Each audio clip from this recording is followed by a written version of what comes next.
প্রয়োজনীয় সংস্কার করে নির্বাচন দিতে হবে।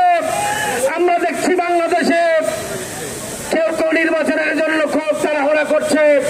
আজকে যদি এই 10 মাস চলে গেল, প্রয়োজনীয় সংস্কার হতো, অবৈধ অস্ত্র উদ্ধার হতো, তাহলে গোপালগঞ্জে এই ঘটনা ঘটতে পারত না।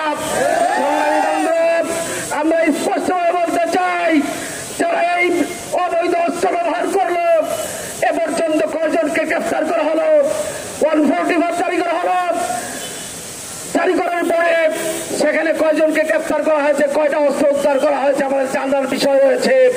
সংগ্রামী বিক্ষুব্ধ জনতা, এই বাংলাদেশ ফ্যাসিস্ট মুক্ত বাংলাদেশ আমরা করব।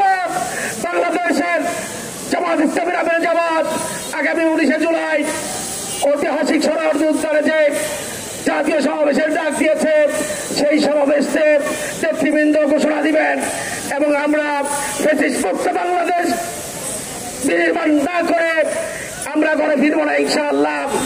অনতিবিলম্বে যারা হামলার সাথে সম্পৃক্ত ফ্যাসিস্টরা নিষিদ্ধ হয়েছে, নিষিদ্ধ হওয়ার পরে কিভাবে তারা এই হামলা করতে পারলো, তারা মিছিল করলো, মিটিং করলো, দীর্ঘক্ষণ পুলিশকে, সেনাবাহিনীকে তারা লাঠিচাড়া করলো, এই সাহস থেকে পেলো আমরা জানতে চাই। সম্মানিত উপস্থিতি, ইউনূস সরকার দ্রুত সময়ের মধ্যে যারা আহত হয়েছে, যারা এই হামলায় জড়িত, তাদেরকে গ্রেফতার করে দৃষ্টান্তমূলক শাস্তির আওতায় আনতে হবে, সে আহ্বান রেখে আগামী দিনে ফ্যাসিস্ট মুক্ত, চাঁদাবাজ মুক্ত, দখলদার মুক্ত বাংলাদেশ গড়ার জন্য সকল আন্দোলন সংগ্রামে অংশগ্রহণ করার উদাত্ত আহ্বান রেখে সবাইকে ধন্যবাদ জানিয়ে বক্তব্য শেষ করছি। আল্লাহ হাফেজ। বাংলাদেশ জিন্দাবাদ। বাংলাদেশ জামাত ইসলামী জিন্দাবাদ। আসসালামু আলাইকুম ওয়া রাহমাতুল্লাহ।